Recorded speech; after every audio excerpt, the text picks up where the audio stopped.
Ngos-ngosan, ini adalah new normal untuk ekonomi Indonesia 2020. Pajak sulit diungkit, COVID-19 mengimpit. Dampak penyebaran pandemi global COVID-19 tidak hanya dari sisi kesehatan, melainkan berdampak pada persoalan ekonomi sosial serta stabilitas keuangan.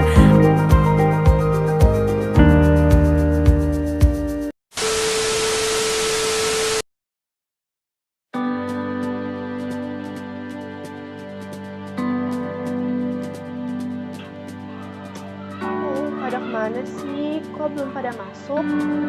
Kan mau presentasi. Sorry. Guys. Udah pada siap belum kalian buat presentasi hari ini? Oke. Udah siap nih, gue gak sabar nih buat presentasinya. Yuk dimulai aja.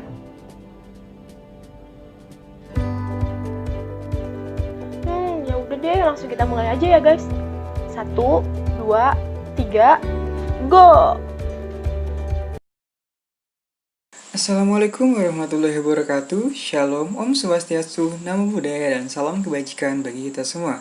Dewan juri yang terhormat, perkenalkan, nama saya Gaga Budi Prakasa, akan ditemani dua rekan saya, Rumo Wondang Amanda dan Prasasta Putra Tangkas, akan membawakan sebuah ide yang berjudul Integrated Digital Social Assistant, Multiplier Effect Framework, bantuan sosial tunai terhadap pemberdayaan UMKM. Selamat menyaksikan. Mewabahnya pandemi coronavirus disease 19 pada akhir 2019 lalu telah memporak-porandakan sendi-sendi kehidupan di berbagai belahan dunia, termasuk Indonesia.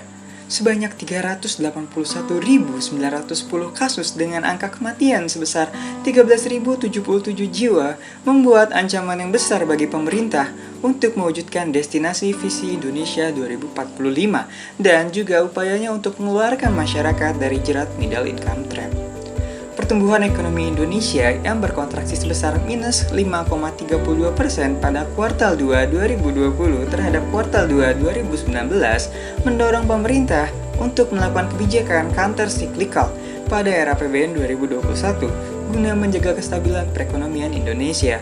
Tentu saja, COVID-19 sebagai salah satu black swan terbesar di abad ini tidak hanya berdampak terhadap sektor kesehatan, melainkan masalah kesejahteraan sosial dan ekonomi. Di bidang sosial, penduduk Indonesia mengalami pergeseran status sosial ekonomi yang cukup signifikan. Data di lapangan menunjukkan bahwa masyarakat kelas rentan mengalami pergeseran ke kelas miskin sebesar 47% dan kelas miskin mengalami pergeseran ke miskin kronis sebesar 55%. Saat ini, Indonesia menjadi negara ketiga dengan penambahan jumlah kemiskinan kronis terbesar di dunia. Sedangkan, kita bergeser sedikit ke bidang perekonomian. Usaha mikro kecil dan menengah sebagai salah satu sektor yang menopang perekonomian Indonesia dengan kontribusinya sebesar 99% unit usaha pun ikut menanggung akibatnya. Hasil survei dari Asian Development Bank atau ADB yang dipublikasikan pada Juli 2020 mencatat sebanyak hampir 30 juta pelaku UMKM terpaksa gulung tikar akibat pandemi. Bisa dibayangkan, terdapat 2,4 juta pekerja UMKM yang di-PHK akibat sulitnya situasi saat ini. Fakta inilah yang pada akhirnya menjadi pertimbangan pemerintah untuk sesegera mungkin melakukan krisis relief dengan memberikan stimulus pelindungan sosial melalui Program Pemulihan Ekonomi Nasional atau PEN. Subsidi ini diberikan guna menjaga daya beli masyarakat serta menjaga keberlangsungan sektor usaha, terutama UMKM. Dengan program ini, harapannya roda perekonomian Indonesia secara perlahan bisa kembali berputar secara normal, serta tercapainya kembali titik equilibrium antara supply dan demand di masyarakat. Lantas, apakah stimulus tersebut berjalan efektif dan efisien dalam rangka pemulihan ekonomi nasional? Indonesia memiliki visi menjadi negara berpendapatan tinggi pada tahun 2036. Namun, visi tersebut tidak dapat terrealisasi dengan mudah apabila Indonesia belum dapat mengentaskan berbagai macam tantangan perekonomian yang ada. Salah satunya adalah keluar dari jebakan negara berpendapatan menengah atau middle income trap. Ditambah lagi dengan adanya pandemi COVID-19 yang telah membuat pertumbuhan ekonomi Indonesia berkontraksi negatif selama 2 kuartal berturut-turut. Hal ini membuat tantangan besar bagi negara untuk membuat Indonesia tidak terjebak pada middle income trap. Salah satu sektor yang paling terdapat adanya COVID-19 adalah UMKM. UMKM memiliki peranan yang sangat penting bagi pertumbuhan ekonomi suatu negara. Ironisnya, adalah saat ini justru sekitar 47% UMKM gulung tikar akibat pandemi COVID-19. Hal ini dikarenakan dari sisi demand telah mengalami pelemahan sehingga pendapatan normal menjadi menurun, dan dari sisi supply terjadi gangguan distribusi bahan baku. PEN merupakan salah satu program luar biasa penting yang didesain untuk sebuah situasi emergensi atau urgensi. Pemerintah memberi bantuan berupa perlindungan sosial menjadi dua, yakni bantuan tunai dan juga bantuan non-tunai. Menurut Gentilini, bansos berupa tunai dianggap paling efektif dalam mencapai kebutuhan objek secara spesifik.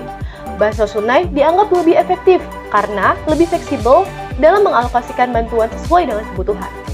Indonesia memiliki pengguna internet yang cukup tinggi di angka 120 juta masyarakat Indonesia pada tahun 2019. Diperkirakan mencapai angka 150 juta di tahun 2025. Di Indonesia sendiri, hanya 36% masyarakat yang memiliki akses terhadap perbankan. Angka ini sangat jauh dari masyarakat yang memiliki smartphone dan akses internet. Kemitraan dengan e-wallet dan e-commerce tentunya akan memperluas akses pembiayaan melalui financial technology yang tidak membutuhkan sumber daya yang sangat besar.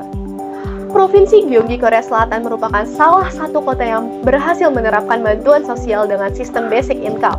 Strategi ekonomi yang digunakan dalam program Gyeonggi Youth Basic Income adalah memaksimalkan multiplier effect dengan biaya minimum. Di Korea Selatan sendiri, anak muda merupakan kelompok sosial yang paling konsumtif dengan tendensi konsumsi hampir 1. Di lain sisi, GYBI juga mendorong keseimbangan perkembangan regional melalui UMKM.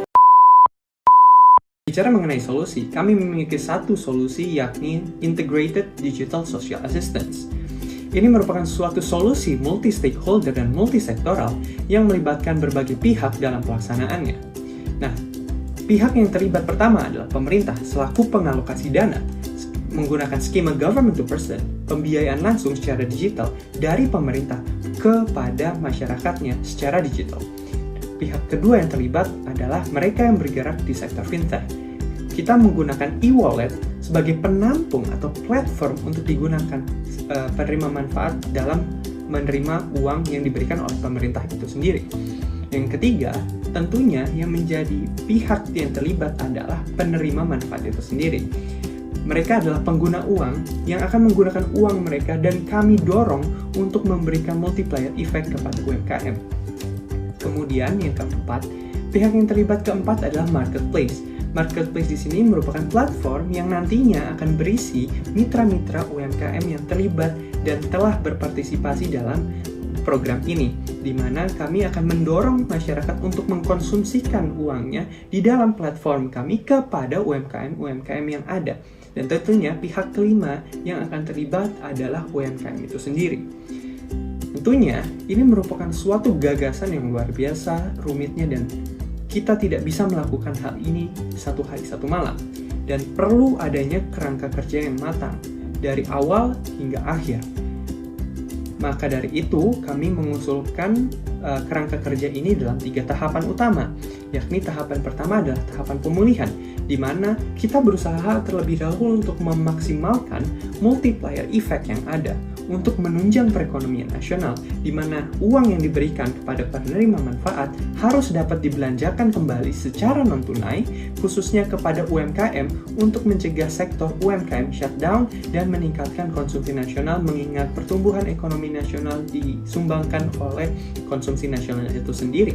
Kemudian yang kedua adalah kita berusaha merespons dengan cepat, dan kunci merespons dengan cepat oleh pemerintah adalah memberikan bantuan ini secara cepat tanpa harus melalui database yang ada di dalam pemerintahan itu sendiri. Dan perlu kita ketahui bahwa database pemerintah yang ada saat ini untuk bantuan social assistant tidaklah memadai. Maka dari itu, penerima manfaat yang kami target pada tahap pemulihan adalah skema universal. Jika tahap pemulihan ini sudah selesai, maka kita berlanjut kepada tahapan selanjutnya, tahapan restrukturisasi, di mana kita berusaha meningkatkan literasi keuangan dan literasi digital masyarakat.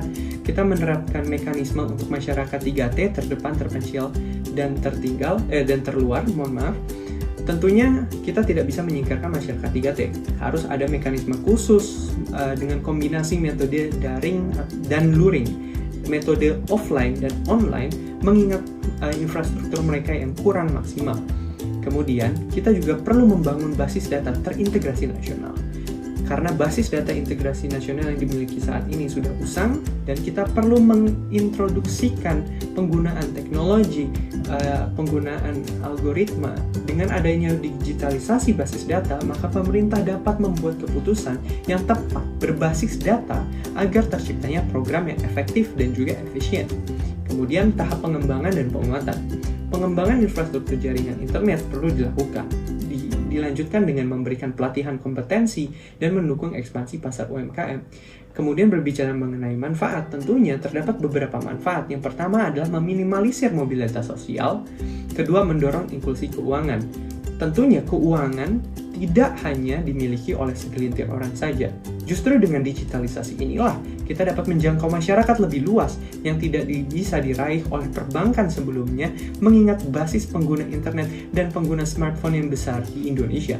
Kemudian, kita juga perlu mengefektifkan penggunaan dana bantuan karena saat ini dana bantuan belum secara efektif dapat diawasi. Menggunakan digitalisasi social assistance, kita bisa mengawasi penggunaan uang yang akan dikeluarkan oleh masyarakat karena setiap transaksi yang akan dilakukan akan tercatat dan terrecord di dalam database kami.